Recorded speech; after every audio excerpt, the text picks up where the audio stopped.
Nigerians, politics, and critical thinking. The Nigerian elections exposed a shocking lack of critical thinking within the Nigerian populace.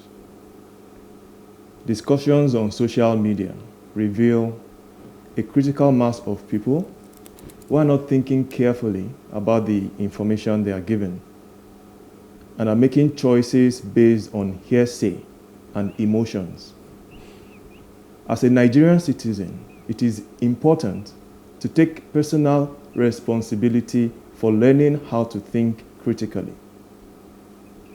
By thinking critically, I mean you taking the time to learn about different issues and ideas and looking at all the different sides before making a decision. Everyone can learn how to think critically, from the wheelbarrow pusher in the market to the civil servant in the secretariat. Every single Nigerian has the potential to learn how to think clearly. When you think critically, you are not just helping yourself. You are also making a contribution to democracy in Nigeria. By making informed choices, you are helping to create a government that works for everyone and makes Nigeria a better place to live. Critical thinking can help you spot false information. When you are thinking critically, you gain the ability to spot propaganda and to make decisions based on facts.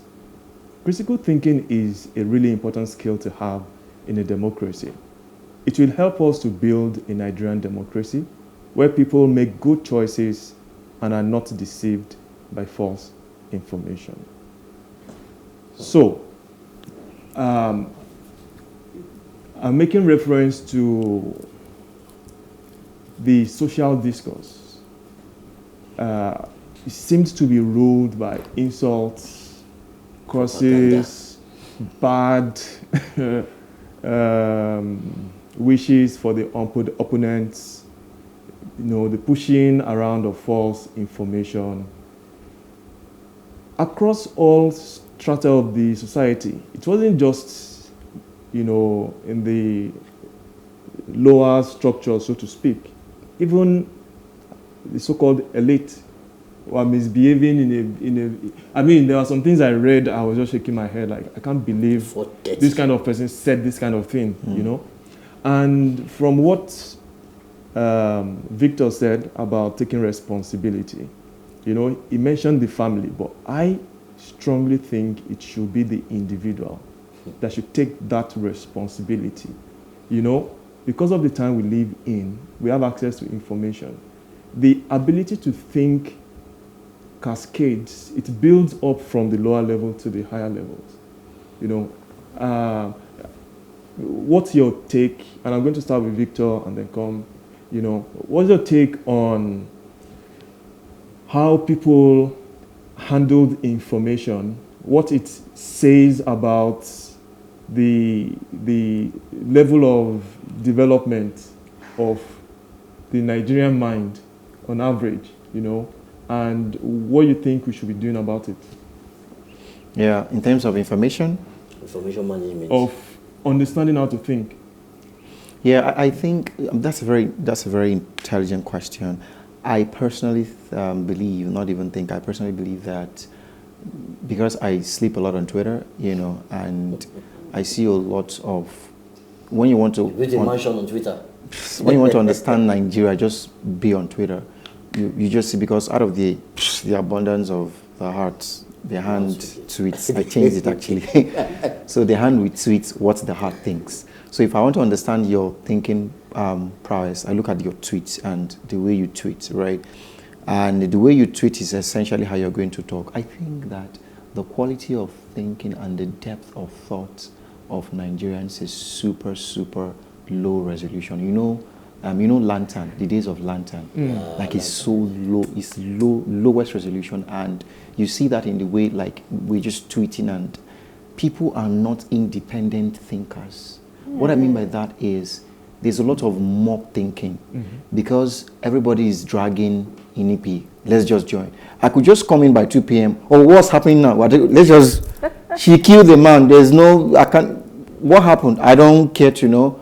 People, because we have the influencers dragging Inikpi, so we have to join and drag her. So when you really engage young Nigerians, when you say, oh, I'm voting for Tinubu, for instance, when you say why, you see they don't even know why. They just say, no, I mean, APC, why? APC, but why really? It's popular, is that the reason? So people are not able to think, and I pretty much think that it's something that should be inculcated into our curriculum in schools. They should be starting from, basic level, like primary school, secondary school, there should be a course dedicated to how to think, how we should think, because how we think reflects in the way we talk, in the way we conduct our behaviors, right? That saying, as a man thinketh in his heart, so he is. So I think that the quality of results that we've created in Nigeria, even in Africa, I dare say, rests on the quality of thinking. And that's why when you look at the whites, would always, so to speak, be inferior, because look at their quality of thinking. Look at how elections are run. Just look at everything. It's thinking, right? So if we can really upgrade the level of our thinking, and some African countries are also beginning to change their level of thinking, and you can see how they are running their governments, right? And so it's a very important subject matter, and I really, really buy into what you've said. Thank you, Victor. I'll go to Inikpi before I come to you, Elijah. Okay, so I'm sure you have your demography, you have your interests. I'm talking about your blogging. Is it blogging? Okay, It? Yeah. Okay, good. So amongst that segment, because I'm just trying to narrow it down, take it out of even the large context now. So within that section, I'm sure you've seen some of thinking as well. Okay. So coming from the subject matter you discuss, how would you expect someone to upgrade their level of thinking, so that you can get to the heart of the matter of what you are discussing? I'm saying this because you are a subject matter expert in that, and you should know how the quality of thinking should be in that area. Okay. So if I understand your question well, you're saying that if, for example, I have an opinion, right, or a news, or for example, someone sees a news, right, and they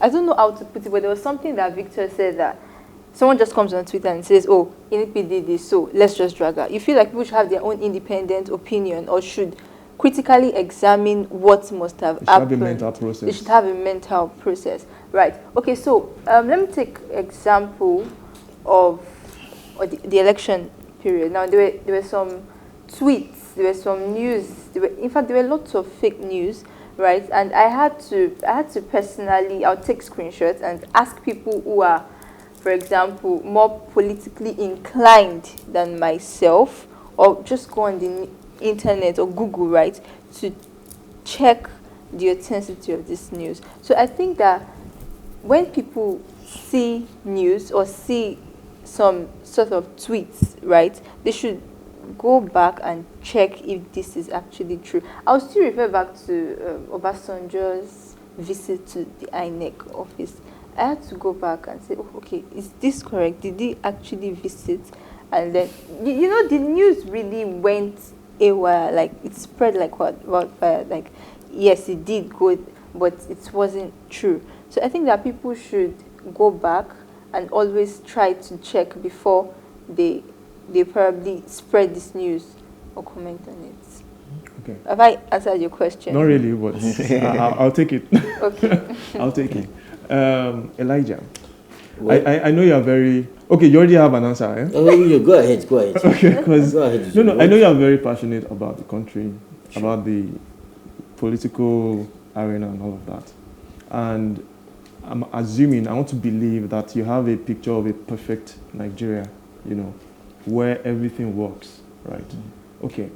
Now, assuming we were in that kind of environment, can you describe the kind of thinking you would expect the Nigerians in that perfect Nigeria to exhibit?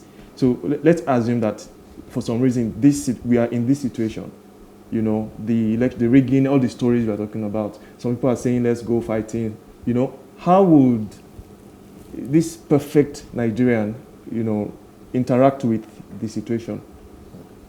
That's a very difficult question, but I'll see how to put it in perspective.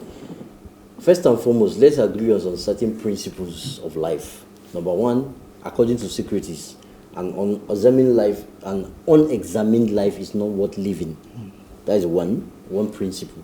The next principle is that you cannot think or behave more than who you are, the value of who you are. Now, the thing is, in Nigeria today, you've seen what happened during the election. Let me give you an example. I spoke with somebody during the election, or some days to the election. I asked him, are you going to go and vote? He said, no, he's not going to vote. I said, why? Don't you have PVC? Yes, I have PVC. Why won't you vote? People from my area don't vote. We don't count. Do you think our vote counts? I'm not interested. That's a thinking pattern. And yet you meet another people on the road. Their own thinking pattern is we vote and our candidate must win by hook or by crook. Therefore, we will intimidate other people. So if we want to have a perfect Nigeria, first and foremost, our quality of thinking has to be tied to our values. What do we value more? Do we value tribalism above nationality? That is one. Number two, what do we see as prosperity? Is it for myself, when my candidate becomes president or governor, I'm going to benefit from him while other people suffer, and therefore I'm prosperous? That's a thinking pattern, a very dangerous one. So just because you think you are okay, you think you're sorted out, your candidate is in power, you're sorted out, and every other person can go and die.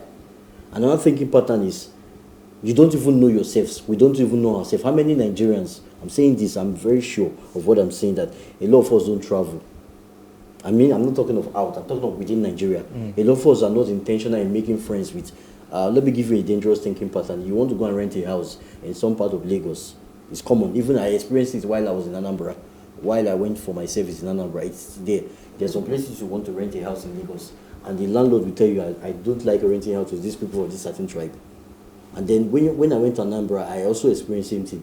They will tell you, we don't rent our house to people of so people, or this kind of demography. They will even say, we don't want young people. Why? Because they are criminals. That's a dangerous thinking pattern. If you now bring it together, that's the disaster you see during the election. And you've forgotten that your candidate, your preferred candidate, is not going to be the president of your tribe or your parochial settlement or your state. He's the president of the country. He needs the support of everybody. But if you have that thinking pattern, the Nigeria of our dream will not work. So the only way for us to overcome this process is, number one, our value reorientation. What do we see as prosperity? Prosperity for all should be collective, empathic, and kind, and transparent, and honest. Another thing again is the idea of promoting nationalism. We should be nationally conscious. There's nothing wrong in parading yourself and being proud to be called the Yoruba man, an Igbo man, or an Hausa man. Nothing wrong about it. It's a culture. Be proud of your culture. That's who you are. But more importantly, that should just end in the beautification of the national identity called Nigeria. It's not going to obstruct the national identity. And then another thing again is, let us be intentional. I know there's the issue of insecurity. I hope the issue of insecurity will be resolved so that Nigerians can learn to travel and interact with other people. I've traveled to some states in the north. I've traveled to some states in southwest. You mentioned them. So sometimes when I listen to news and I hear, people from this certain tribe are like this, and I tell them, no, they are not like that. They may not be perfect, just like the way you are not perfect. So don't associate imperfection or bad things to a certain tribe, and therefore that will cloud your judgment and thinking, and you become very biased in making decisions. So that I think people should learn to interact more among themselves. Let's have programs that will bond us nationally, and let's see Nigeria in everybody. Let's see the Nigeria in anybody, not the tribe in anybody or the imperfections in anybody. The Nigeria. All right, thank you very much, Elijah. You did it justice. So in conclusion, we can have a fantastic country if we can develop, let me say, somebody said something, I can't remember his name. He said, the only thing about a man that is different from what you find in a dog or a rat or a rabbit is his thinking. That's the only thing that is different. Every other thing is meat and flesh, you know. So if we can identify ways of changing negative thinking patterns that, you know, that have been handed down to us from probably parents, from conflict in the past, then some of the challenges we are facing will be eliminated, and we can, as a nation, you know, move together into a great and positive future.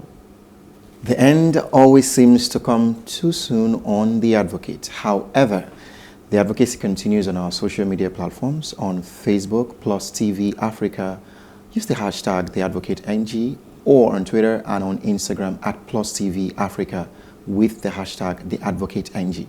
To catch up with previous broadcasts, please go to PlusTvAfrica.com/TheAdvocateNG. Do not forget to subscribe to our YouTube channel, Plus TV Africa. Till next week, same time on this station, let us keep advocating for a better society.